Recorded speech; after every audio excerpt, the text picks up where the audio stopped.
الحمد لله الواحد الأحد وهو الفرد الصمد أشهد أن لا إله إلا الله وحده لا شريك له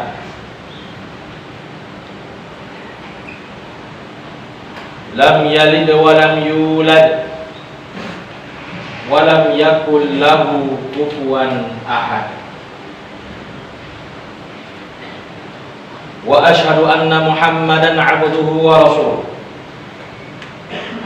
اللهم صل وسلم على نبينا محمد وعلى آله وأصحابه أجمعين. وقال الله تعالى في كتابه المبين أعوذ بالله من الشيطان الرجيم بسم الله الرحمن الرحيم يا أيها الذين آمنوا اتقوا الله حق تقاته ولا تموتن إلا وأنتم مسلمون. وقال الله تعالى أيضا رب اشرح لي صدري ويسر لي أمري واحلل عقدة من لساني يفقهوا قولي. وقال نبينا محمد صلى الله عليه وسلم خيركم لأهله وأنا خيركم لأهلي. وقال أيضا خيركم من تعلم القرآن وعلمه. ويا عباد الله أوصيكم ونفسي بتقوى الله فقد فاز المتقون. Amma ba'd. Hadirin kaum muslimin jamaah salat Jumat yang dirahmati Allah Subhanahu wa taala. Selaku hamba Allah, marilah bersama-sama kita bersyukur kepada Allah Subhanahu wa taala karena kita diberikannya kesehatan, diberikannya kepada kita beberapa nikmat. Dengan kesehatan tersebut nikmat dapat kita nikmati. Dengan kesehatan perintah Allah dapat kita laksanakan. Dengan kesehatan kita dapat merasakan mana itu nikmat, mana itu pahit, mana itu asin dan lain sebagainya. Bayangkan seandainya Allah Subhanahu wa taala cabut nikmat itu, bagaimana nasib kita? Bisa saja Allah Subhanahu wa taala cabut nikmat tersebut dari dalam diri kita, langsung bisa. Namun Allah Subhanahu wa taala tetap berikan nikmat tersebut kepada kita. Dan bisa saja nanti suatu saat nikmat tersebut Allah akan cabut dari dalam diri kita. Sekarang kita bisa berjalan, sekarang kita bisa melihat, sekarang kita bisa menikmati makanan dan minuman. Tahu kita minuman ini manis, tahu kita makanan ini pedas. Itu adalah nikmat daripada Allah Subhanahu wa taala. Bagaimana cara mempertahankan nikmat tersebut? Salah satunya adalah dengan cara bersyukur kepada Allah Subhanahu wa taala.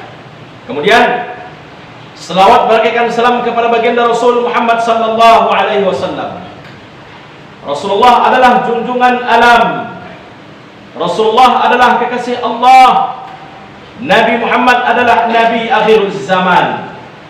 Tidak ada lagi nabi setelah baginda Rasul. Yang ada adalah para pewaris baginda Rasul. Yang Rasul wariskan kepada para ahli warisnya adalah al-ilmu. Yang menerima warisan tersebut adalah para ahli ilmu, adalah mereka para ulama yang mempelajari ilmu.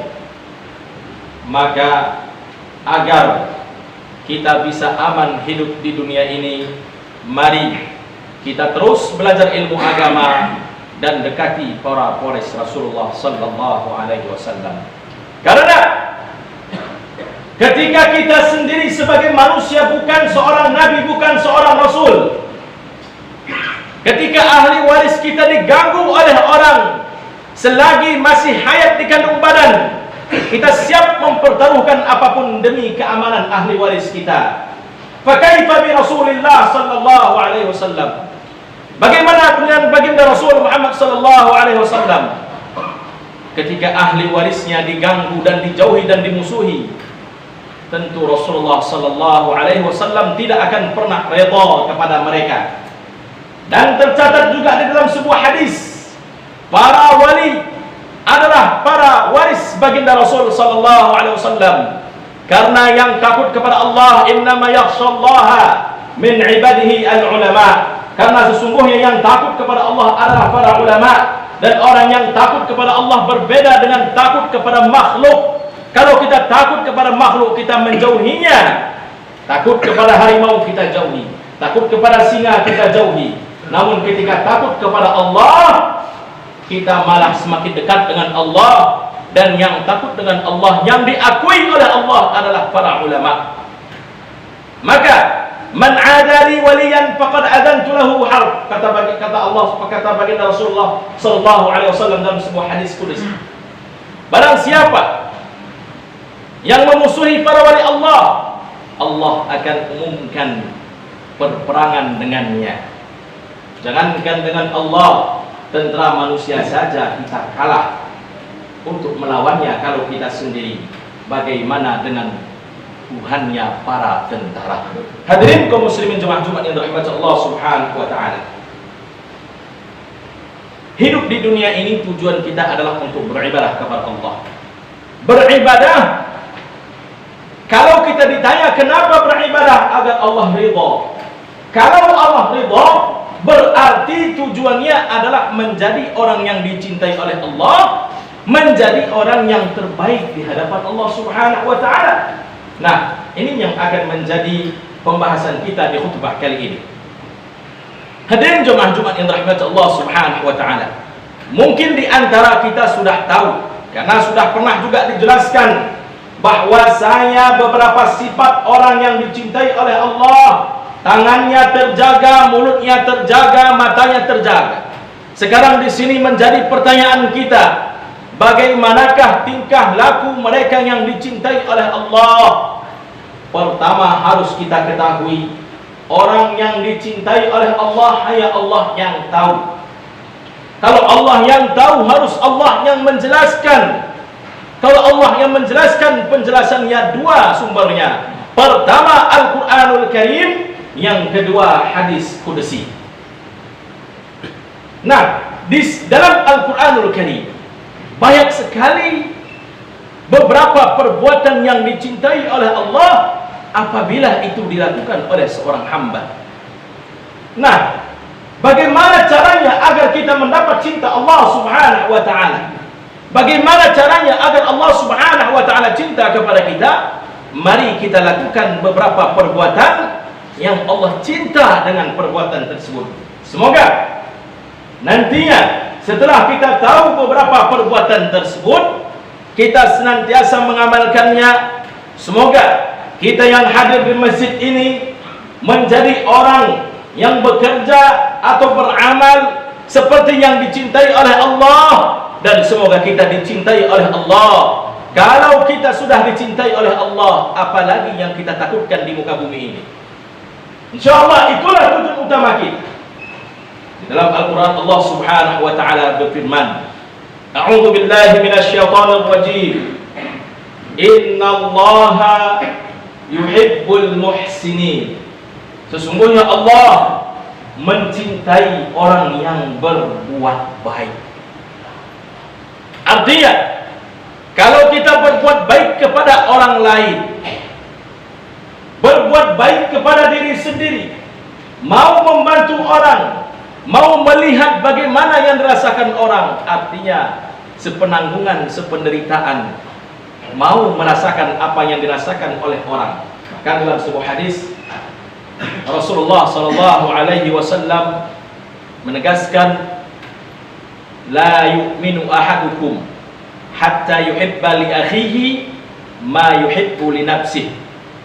Hadis sahih insyaallah. Sesungguhnya tidak sempurna iman seseorang selagi apa? Sampai dia mencintai saudaranya seperti dia mencintai dirinya sendiri.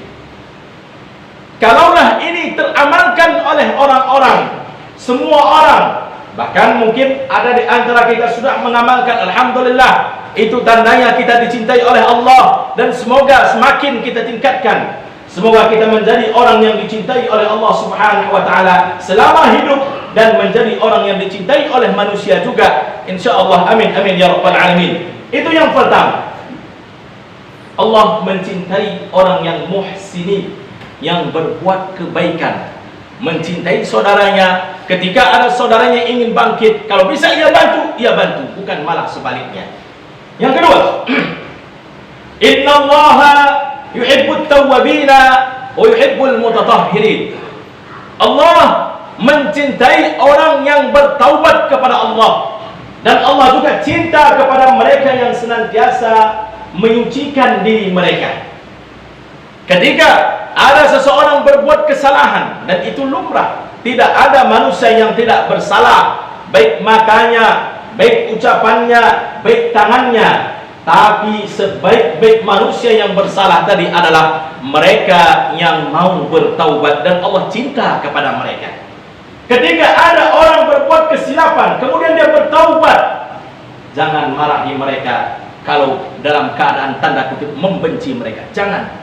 Tapi bimbing mereka selagi kita sanggup, karena mereka adalah orang yang dicintai oleh Allah. Dan betapa banyak orang bertaubat, itu akan mengundang kecintaan Allah kepada sebuah tempat. Kalau Allah cinta, insya Allah apa yang diminta Allah akan kabulkan. Kemudian selanjutnya, wallahu yuhibbus sabirin. Kan dalam sebuah ayat yang lain, innallaha ma'as sabirin. Sesungguhnya Allah mencintai orang-orang yang sabar. Sabar ada dua macam. Sabar di dalam menerima kenikmatan, yang kedua sabar di dalam menerima musibah.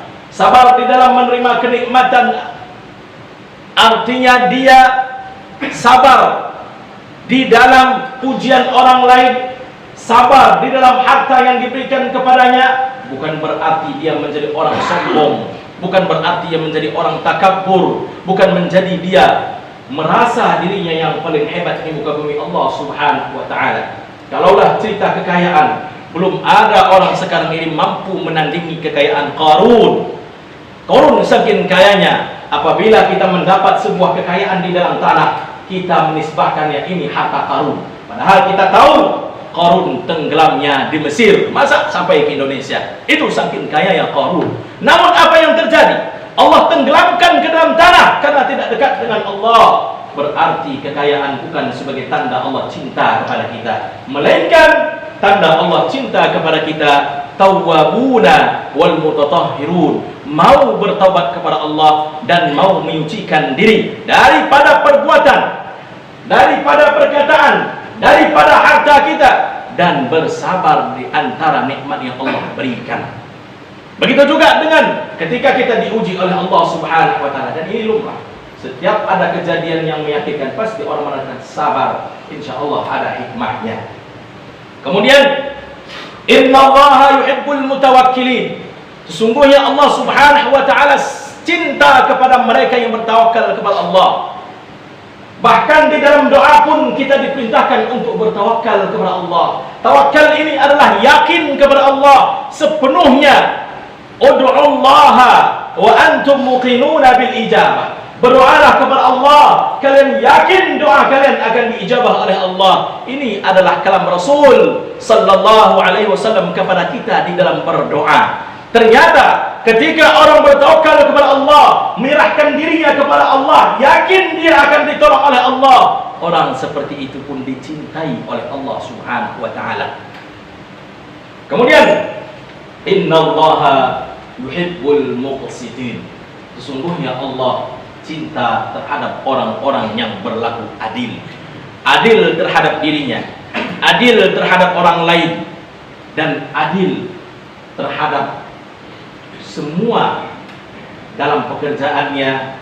Dia berlaku adil, tidak mau menzalimi orang lain, tidak mau menzalimi dirinya. Karena terkadang ada sebagian orang pemurah tangannya untuk orang lain, tapi tidak pemurah kepada keluarganya. Murah tangannya membantu orang lain, tapi tidak murah untuk keluarganya. Ini pun menjadi masalah. Tidak adil namanya pada diri sendiri. Terkadang dia murah dirinya untuk keluarganya, tapi tidak mau membantu orang lain. Ini pun tidak bagus. Makanya benar Rasulullah SAW rahmatan lil alamin, rahmat untuk 10 alam. Rahmat untuk dirinya, rahmat untuk keluarganya, rahmat untuk tetangganya, rahmat untuk hewan yang ada di sekitarnya, rahmat untuk tumbuh-tumbuhan, rahmat bagi negaranya, rahmat untuk seluruh alam. Itulah baginda Rasul Muhammad sallallahu alaihi wasallam. Laqad kana lakum fi Rasulillahi uswatun hasanah. Sungguh di dalam diri Nabi itu ada suri tauladan yang baik. Hadirin kaum muslimin Jumat yang dirahmati Allah Subhanahu wa taala. Itulah beberapa ciri-ciri atau perbuatan orang-orang yang dicintai oleh Allah di dalam Al-Qur'an, dan sebenarnya masih banyak yang lain. Karena waktu kita sangat singkat, semoga apa yang kita sampaikan pada Jumat kali ini bermanfaat bagi kita dan dapat kita amalkan. Jadilah kita orang yang senantiasa berlaku kebaikan. Jadilah kita senantiasa menjadi orang yang bertakwa. Jadilah kita senantiasa menjadi orang yang bertaubat kepada Allah dan menyucikan diri kita. Dan jadilah kita orang yang sabar dan bertawakal kepada Allah. InsyaAllah dengan apa yang kita lakukan ini yang disampaikan oleh Allah, kita akan dicintai oleh Allah. Kita tahu kalau kita dicintai oleh Allah, Allah memanggil malaikat Jibril dan mengumumkannya di atas langit, sehingga seluruh penduduk langit mencintai kita. Kalau sudah Allah cinta kepada kita, penduduk langit mencintai kita, seluruh malaikat mencintai kita. Secara logika mungkin nanti di alam kubur pun mungkin dan nakir pun kenal udah, nggak perlu tanya-tanya lagi, udah kenal nih bapak ini. Itulah kalau sudah dicintai oleh Allah Subhanahu wa taala. Hadirin kaum muslimin Jumat yang dirahmati Allah Subhanahu wa taala, ini yang dapat kita sampaikan, semoga bermanfaat bagi kita. Fa'tabiru ya ulil absar.